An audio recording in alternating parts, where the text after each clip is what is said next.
कि अश्व को मुक्त कर दिया होगा अयोध्या से। हाँ, और कदाचित इसलिए भगवान वाल्मीकि ने हमें आज ही त्रिवेणी धाम जाने का आदेश दिया, या फिर कदाचित यहीं कोई हमें महारानी सीता से मिलने का मार्ग मिल जाए।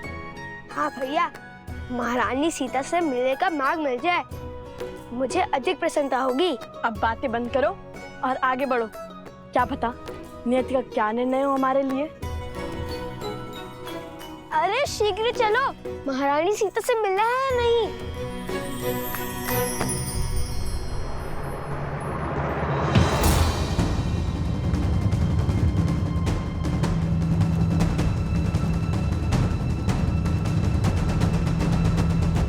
माताओं के गौतम ऋषि के आश्रम में जाने के पश्चात इस महल से बड़े बूढ़ों की छाया उठ चुकी है। आप दोनों का यहाँ आने के लिए कोटि कोटि धन्यवाद। यदि आपका मार्गदर्शन ना होता तो अश्वमेध यज्ञ का इतनी सरलता से आरंभ ना होता।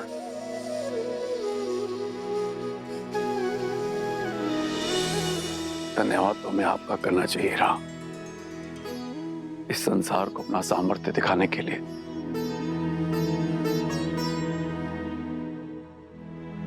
अब हमें आज्ञा दीजिए, चलते हैं।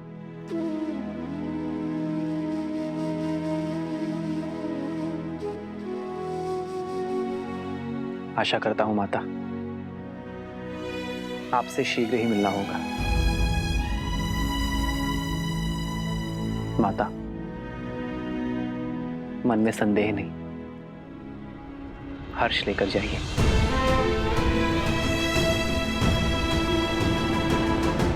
माता,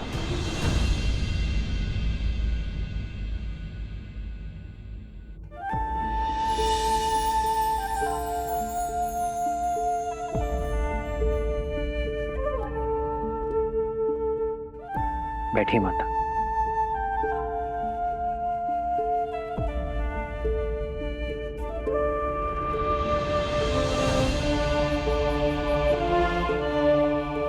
बताइए माता, सीता की अनुपस्थिति में सीता का अर्धांग आपका पुत्र नहीं बन सकता?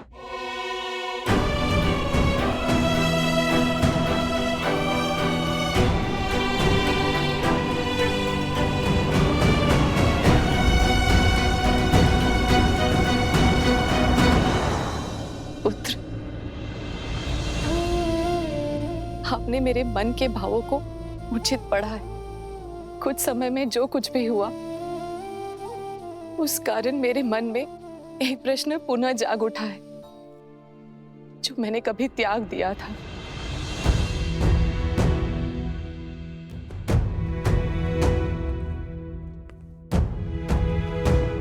माता, अपने पुत्र से कैसी झिझक?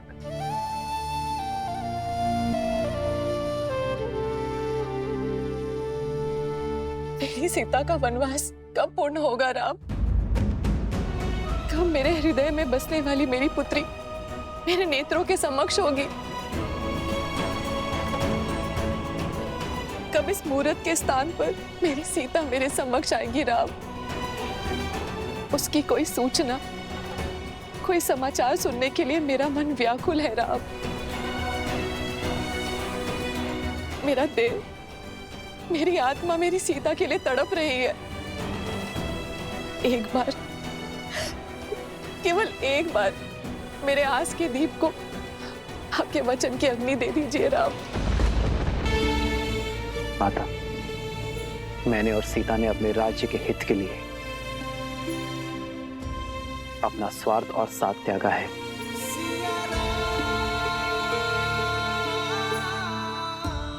किंतु मैं आपको वचन देता हूं, यदि मेरे इस निर्णय पर मुझे पुनर्विचार करने का कोई भी कारण मिलेगा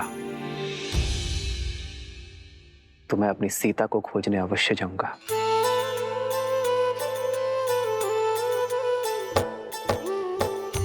आपका ये वचन मेरे जीवन की शक्ति बनेगा राम, और मैं महादेव से प्रार्थना करूंगी कि शीघ्र ही आपको ऐसा कोई कारण मिले।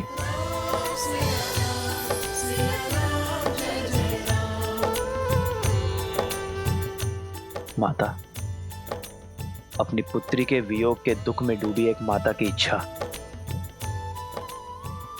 महादेव अवश्य पूरी करेंगे।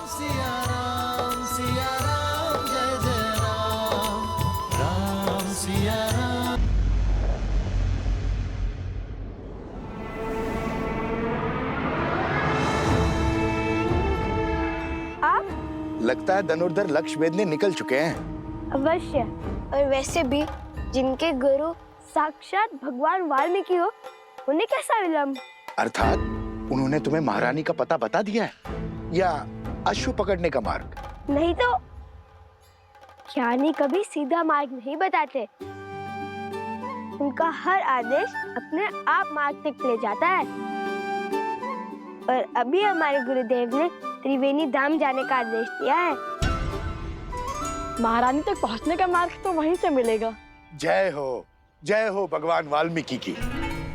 मेरी मंशा पूर्ण करने की कृपा करे ऋषि कुमार। मैं भी देवी सीता के दर्शन करना चाहता हूँ, मुझे भी साथ ले चले। देखिए, मैं भोजन पका लेता हूँ, मार्ग भी सभी जानता हूँ और पूरा जीवन इसी क्षेत्र में बिताया है मैंने।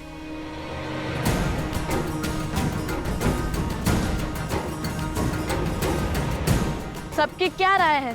सब अपना अपना मत बताइए।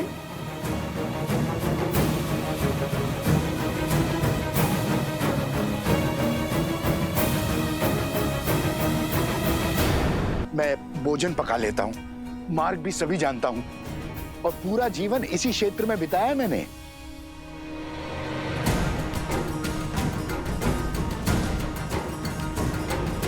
सबकी क्या राय है?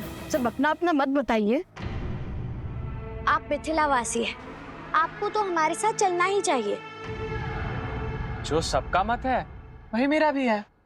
अच्छा, तो भाभी श्री को प्रेम से सब बुलाने लगे हो आप।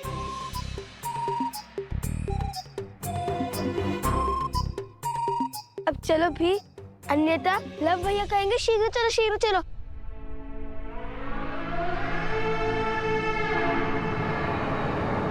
अरे अब भी चलिए, सबका मत सिद्ध हो चुका है। परंतु आपकी रक्षा का दायित्व हम नहीं लेंगे। स्मरण रहे, हम पर अन्य बहुत से उत्तरदायित्व हैं। इतने वर्षों से इसी वन में भटक रहा हूँ, अपनी रक्षा स्वयं कर सकता हूँ। बिना शस्त्र के कैसी रक्षा? पैरों से। जहाँ भय लिखा वहां से भाग खड़े होंगे, है ना?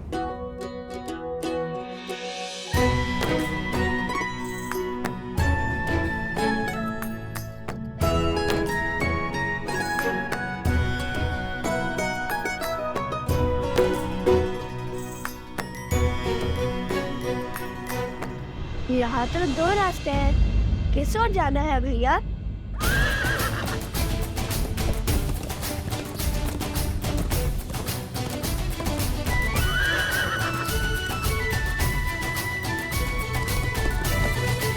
त्रिवेणी धाम जाने के सबसे उचित मार्ग जानते हैं आप? अवश्य। त्रिवेणी धाम यहाँ से उत्तर में है, किंतु मार्ग में अनेक नदियां, अनेक पर्वत आएंगे। बहुत समय लग जाएगा पहुंचने में। उचित होगा कि हम पूर्व से जाएं। ये अश्व तो पूर्व दिशा की ओर जा रहा है, त्रिवेणी नहीं।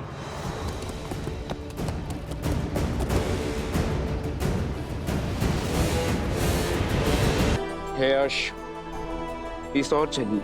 महाराज का आदेश है, आपको त्रिवेणी धाम जाना है।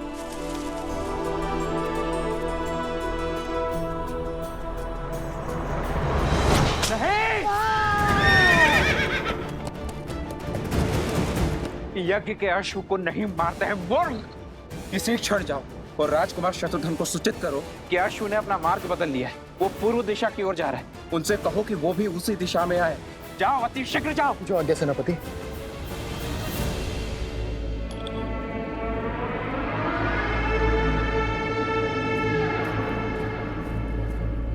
ये लीजिए। अब आप मिथिला से है ना, और आपके पिताश्री राजदूत भी हैं, तो आप मेरे पिताश्री त्रिकाल शर्मा को जानते ही होंगे। हाँ हाँ अवश्य। हम तो साथ ही पढ़े थे ऋषि श्रृंगा के गुरुकुल में। विवाह के बाद एक पुत्री का जीवन और घर कितना बदल जाता है ना। बहुत स्मृति आती है मुझे पिताश्री की। आती ही होगी, जिस आंगन में जन्म लिया उसे छोड़ आना सरल थोड़ी होता है। किंतु उनका तो सोचो जिनके पिता उनके पास नहीं है।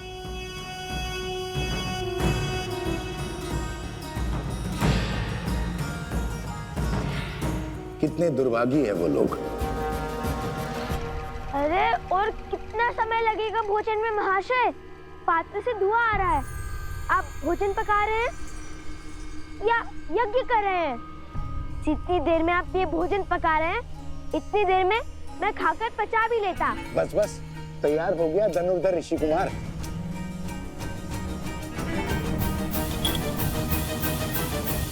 त्रिवेणी धाम तीर्थ में स्नान करने का महत्व है।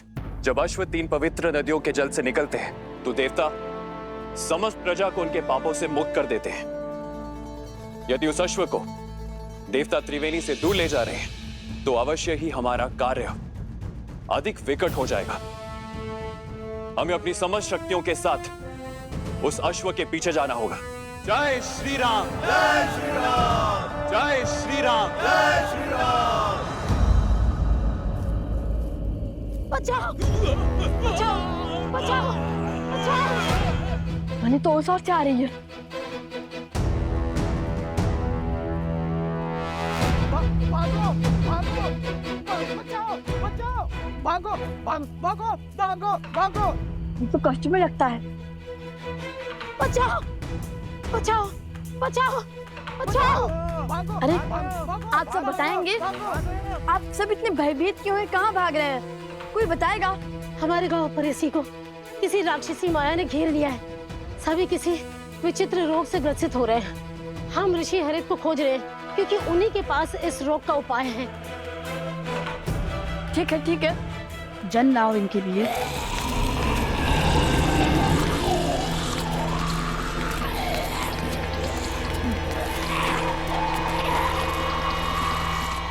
आप सब हमारे पीछे आइए।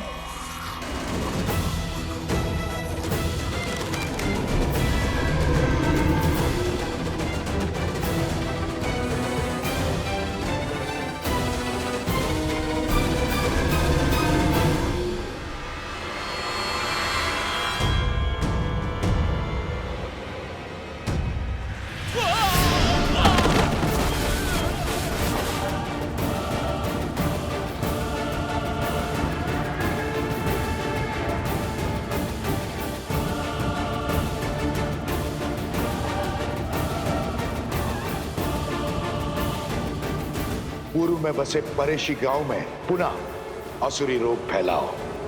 मेरी माया तुम्हारे साथ है।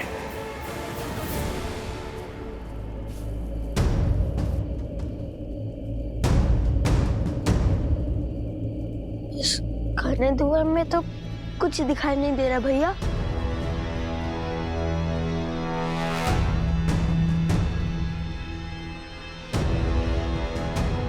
भैया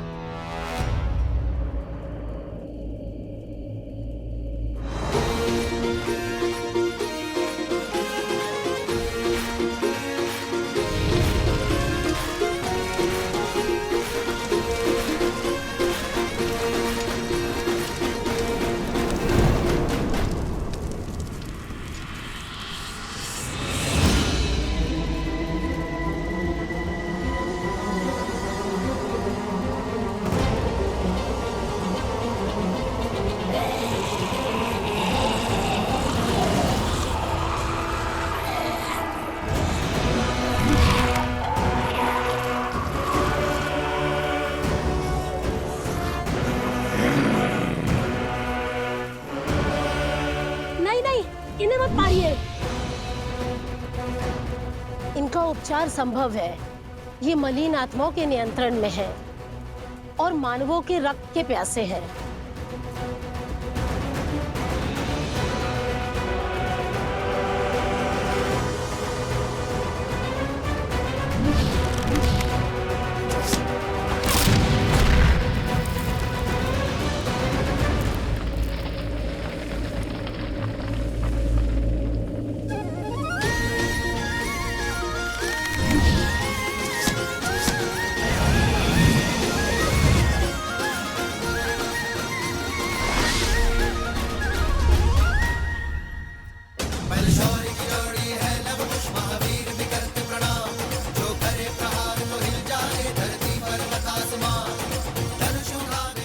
लव कुश।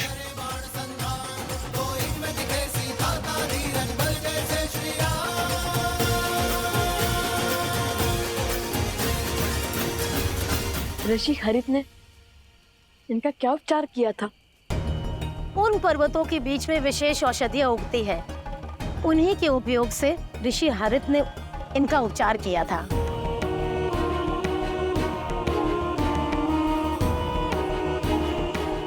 आप और गुरु अवत्सला और भाभी श्री प्रसूता के साथ ऋषि हरित के पास जाइए, हम औषधि लेकर आते हैं। और महाशय आप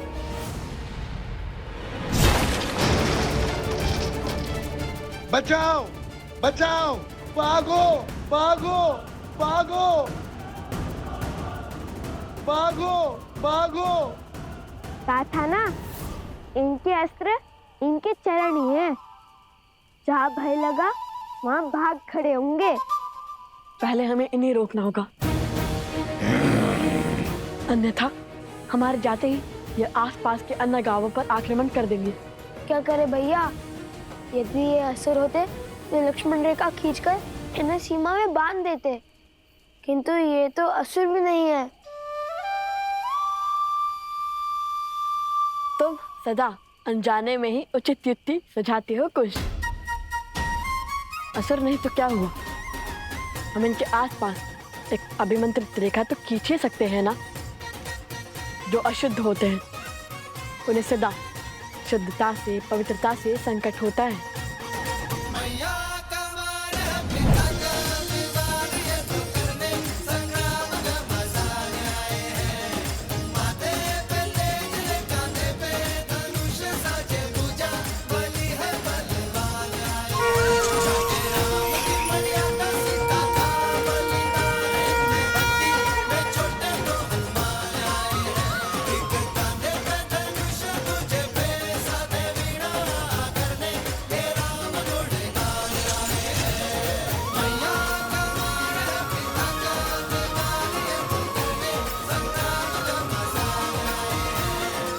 ये इस अभिमंत्रित रेखा को पार नहीं कर पाएंगे कुश। आप सब शीघ्र जाइए। सोमकरण, कुश, चलो।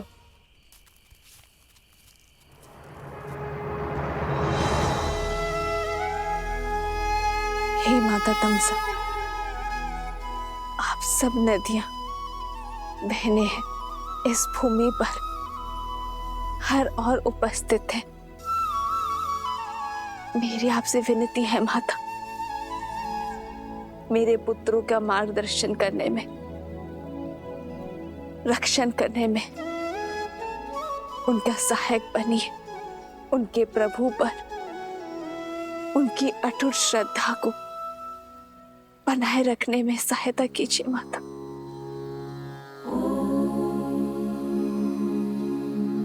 जलनेता पूजनम महानदी देवतानां यथा सर्वाणि देवी सीता प्रीयन्ते तथा तामसः। जलनेता पूजनम महानदी देवतानां यथा सर्वाणि नद्यः प्रीयन्ते तथा तामसः। भूमि की हर नदी जानती है कि आप भूमि देवी की पुत्री सीता भूमिजा है, और आपकी संतानों की सुरक्षा हमारा दायित्व है। माता, त्रिवेणी धाम में सभी महानदियां आपके पुत्रों को अपना आशीर्वाद देने हेतु उपस्थित होंगे, किंतु जैसे हम स्वयं किसी घड़े तक नहीं जाती, आपके पुत्रों को हमारा आशीर्वाद प्राप्त करने के लिए नदी में स्वयं स्नान करना होगा। आपका कोटि कोटि धन्यवाद माता। आपके शब्दों ने मेरे मन में आशा की ज्योत जलाई है।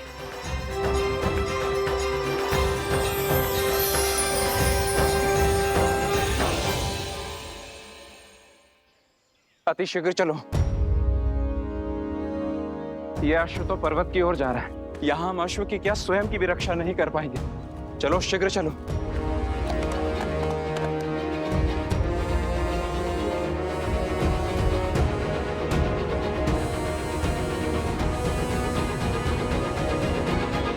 संकल्प है माता सीता को खोजने का। महत्वाकांक्षा है यज्ञ के अश्वों को बांधने की। प्रवास है स्वर्ण के कमल लाने के लिए। सज है इनकी रक्षा करने के लिए। भैया ये क्या पहेली है? पहेली का उत्तर एक ही है कुश, आस। और यदि भगवान वाल्मीकि ने यह आदेश दिया है तो अवश्य ही हमारे सारे कार्य एक स्थल पर जाके जुड़ते होंगे। अश्व अश्व? इसके ऊपर तो छत्र है, कहीं ये अश्वमेध का अश्व है।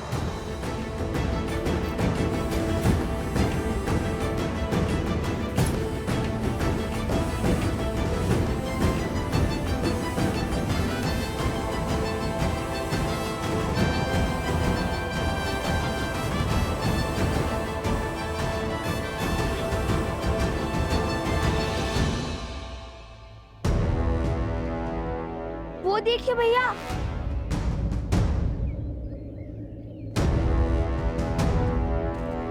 राक्षस लगते हैं, अश्व के लिए आए हैं। चलाइए तीर और कर दीजिए इन्हें परास्त। ध्यान से देखो, वे सैनिक हैं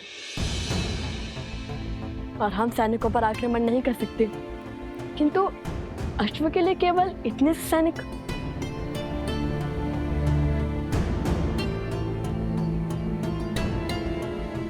अवश्य ही सेना की बड़ी टुकड़ी पीछे होगी, हमें उनका सामना भी करना होगा।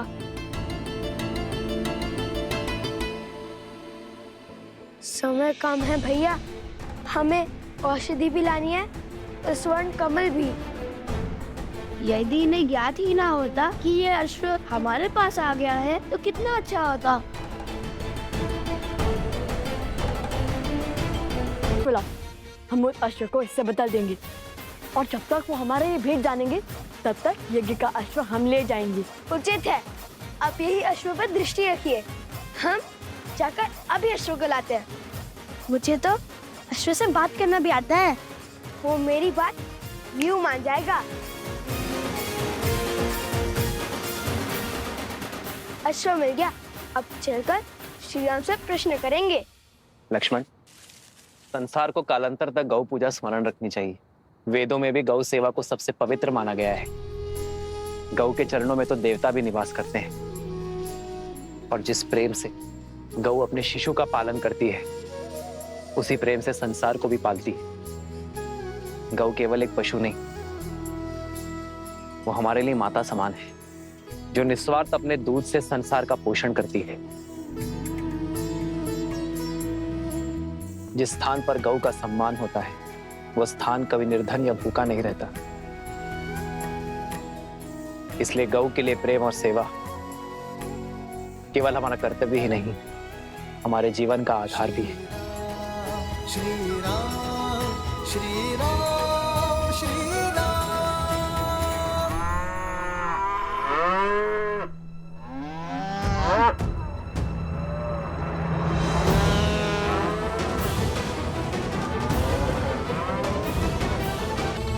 महाराज,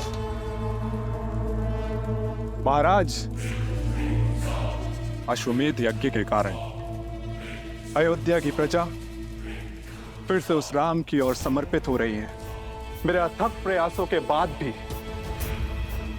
मैं उनके मन को विचलित नहीं कर पा रहा हूं। और कितना समय लेंगे आप महाराज? समय बड़ा चंचल होता है बानासुर, वो किसी के वश में नहीं आता है। मेरे भ्राता दशानंद रावण को भी लगा था कि वो समय के अंत तक जीवित रहेगा, पर देखो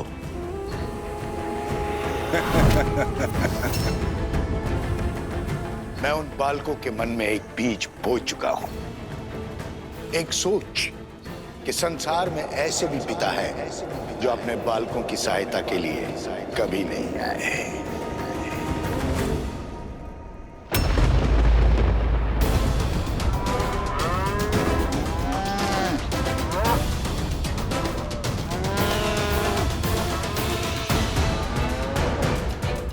गौ माता का क्रंदन तो अनिष्ट का सूचक होता है। अब इन बालकों को जब पता चलेगा कि श्री राम ही उनके पिता है, जो उनके लिए कभी नहीं था, तब छिड़ेगा ही। अहंकार को स्थान दूंगा।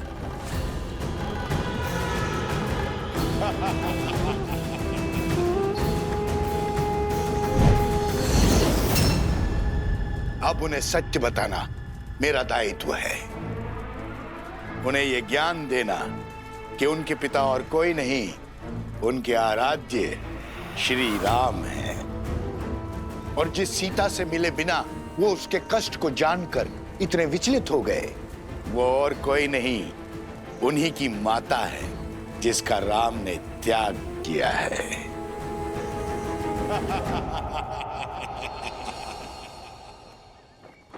गौ का रुदान भले ही अशुभ संकेत हो, किंतु ये बात स्मरण रहे कि हर संकट हमें सीखने का और कर्मों में सुधार लाने का अवसर देता है। और जैसे आर्य सुमंत ने बताया कि गौ के रुदान का कारण उसके बछड़े से उसका विरह था, जिसे शीघ्र ही ढूंढकर उसकी माता से पुनः मिलाने का आदेश है। महाराज, ये तो नहीं पता कि आपने ऐसा क्यों किया, किंतु क्या शत्रुघ्न को अश्व से दूर रखने का आदेश उचित है? शक्तिशाली राष्ट्र सबसे पहले आक्रमण नहीं करता भरत, और जिस राजा की अयोध्या के अश्वमेध यज्ञ को चुनौती देने की इच्छा है, उसे भी तो युद्ध के लिए सज्ज होने का अवसर मिलना चाहिए। और यदि इस बीच किसी कारणवश अश्व की मृत्यु हो जाए तब क्या होगा? अश्व की मृत्यु तभी संभव है जब यज्ञ देवता कुपित हो। यज्ञ देवता का प्रभु श्री राम पर कोपित होना तो असंभव है। संभव है। असंभव। जितनी पवित्रता से भैया ने ये यज्ञ करवाया है, यज्ञ देवता का कुपित होना असंभव है गुरुदेव। यज्ञ में दी आहुति यदि यज्ञ देवता ने ना स्वीकारी तो वो कुपित होंगे। परंतु यज्ञ देवता आहुति स्वीकार करेंगे क्यों नहीं? क्योंकि यज्ञ में मंत्रोच्चार केवल महाराज राम ने किया है, उनकी पत्नी ने नहीं। परंतु महारानी की मूर्ति मंत्रोच्चार कैसे कर सकती है?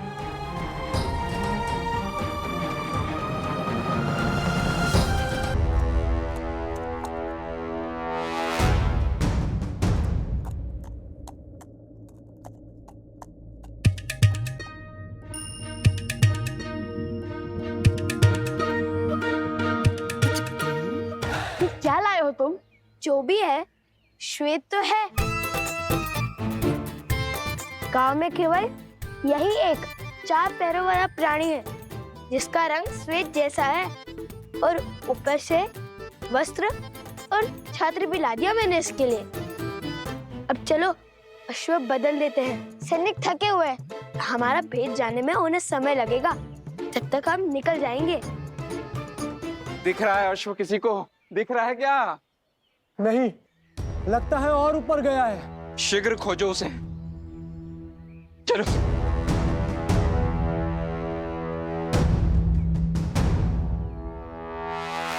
हमें सैनिकों का ध्यान भटकाना होगा। जो आ गया भैया, आप अश्व को पकड़िए, मैं अश्व की ध्वनि निकालता हूँ, उनका ध्यान भटकाता हूँ। ये अश्व की ध्वनि है या फिर गधे की?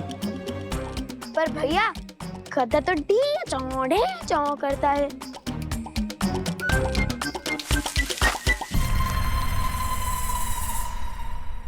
कदाचित ये सोर गया होगा।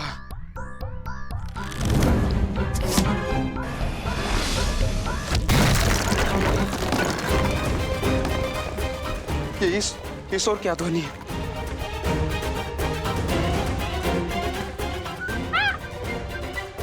शांत शांत, डरो मत।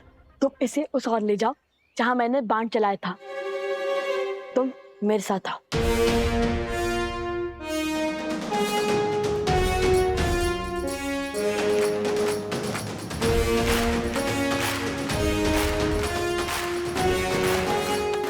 मरण है ना, हमें अश्व को कैसे रोकना है? कैसे रोकना है? ये बात कब हुई? तो तुम्हें क्या लगता है भगवान वाल्मीकि ने हमें मिथिला के प्रवास के लिए क्यों भेजा था? ओ, स्मरण आया, इस प्रवास की तैयारी के लिए।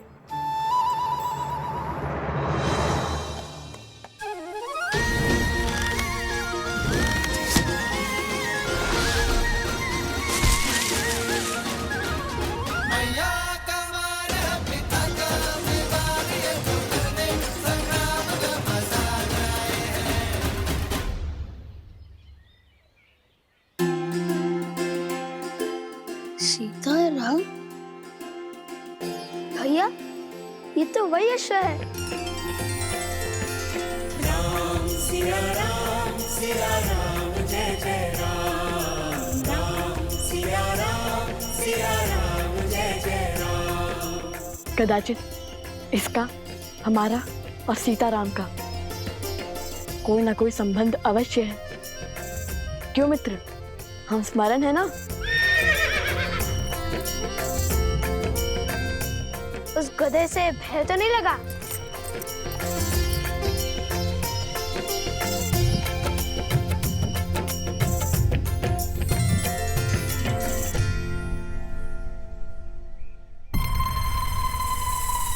अरे ये अश्व का कद कैसे घट गया? मिला, अश्व मिला।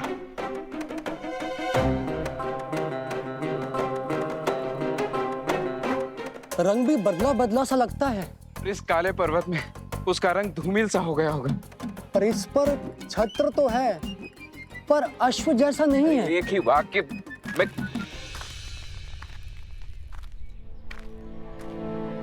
प्रणाम राजकुमार। सेना भी पहुंच रही है। अश्व मिला क्या आप सबको? उस ओर देखिए राजकुमार, हमने एक क्षण भी अश्व से अपनी दृष्टि ओझल नहीं की। आदेश यज्ञ के अश्व पर दृष्टि रखना था सेनापति। आप लोग यहाँ क्या वनगमन कर रहे हैं? अश्व के पीछे ही गमन कर रहे हैं राजकुमार। ये क्या आपको अश्व दिखाई दे रहा है?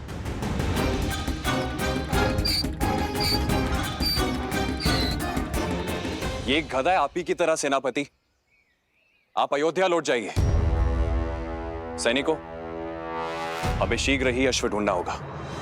भैया औषधि? नहीं, हम अभी नहीं ला सकते। वो देखो, पर्वत पर सैनिक हैं, हम पकड़े जा सकते हैं। सर्वप्रथम हम स्वर्ण कमल लेकर आते हैं, फिर इसको पास के किसी गांव में छुपा देंगे।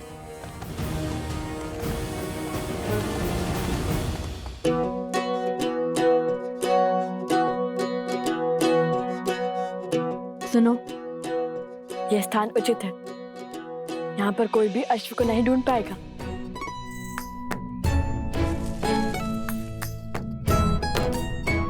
अब ठीक है, अब तुम खाओ पियो विश्राम करो, लेकिन ध्वनि मत करना, ठीक है? ध्वनि मत निकालना।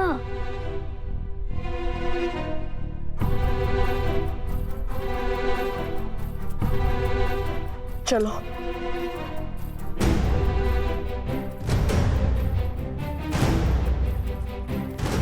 अरे अब क्यों छुप रहे हैं हम?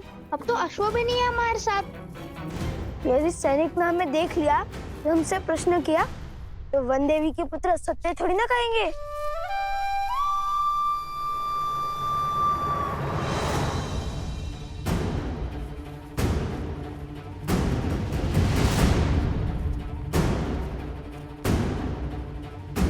त्रिवेणी धाम निकट ही है, शीघ्र चलो।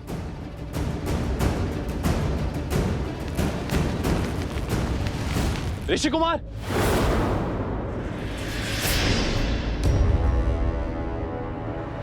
भागो! अरे रुकिए ऋषि कुमार।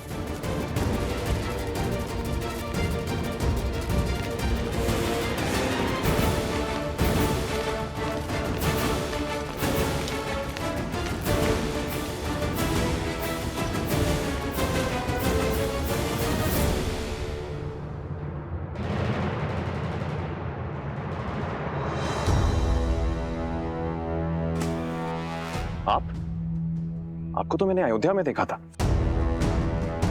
और क्या वो ऋषि कुमार वही हैं जिन्होंने अयोध्या में गान किया था? क्या आप क्या कहना चाहते हैं? नहीं, वो नहीं है। तो फिर वो दोनों भागे क्यों? क्योंकि वो असत्य नहीं बोल सकते, किंतु मैं बोल सकता हूँ ना। आपने क्या हमारे अश्वमेध के अश्व को कहीं देखा है? सत्य कही, अन्यथा आपके प्राण संकट में पड़ सकते हैं।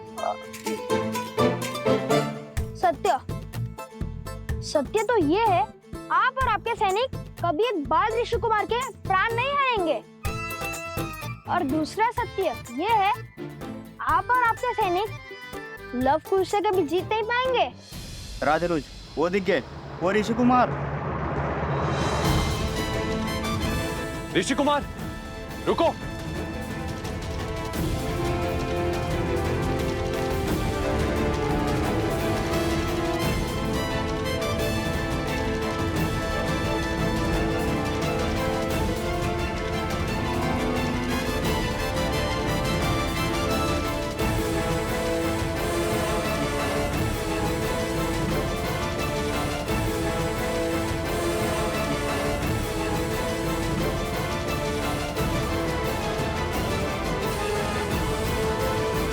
इन्हें यही छोड़ सकते हैं, किंतु रण छोड़ना कायरता तो नहीं होगी ना? कभी कभी रण छोड़ते हैं ना, ये सबसे बड़ी रणनीति है।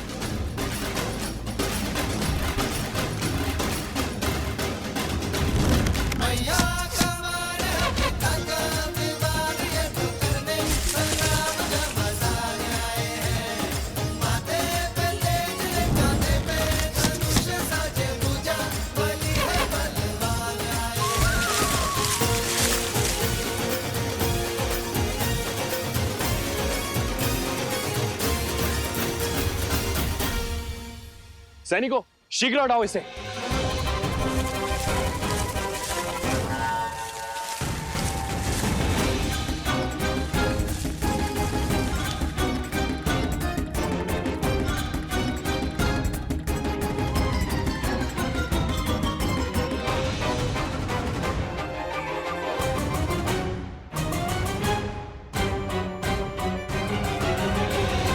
आज तक तो केवल रुके थे, अब फंसेंगे।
बस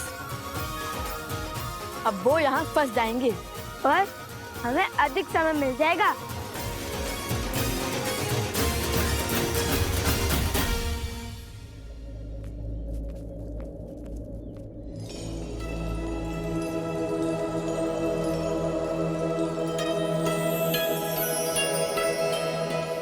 अंततः हम त्रिवेणी धाम पहुंच गए। वो देखो तमसा, वो देखो सोना, और वो जो दाहिने ओर से आ रही है वो है सप्तगंडिका, जहाँ तीनों नदियों के मिलने का स्थान है, इसलिए ये त्रिवेणी है। काफी सुंदर भैया, क्या रूप है इस त्रिवेणी धाम का।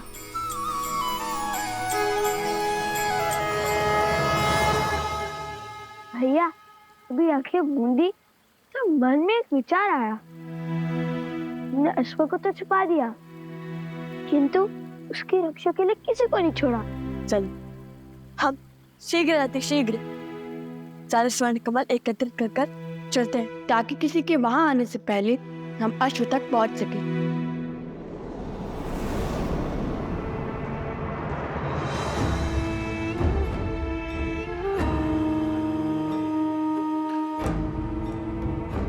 आओ प्रबंधासुर, देखो तुम्हारे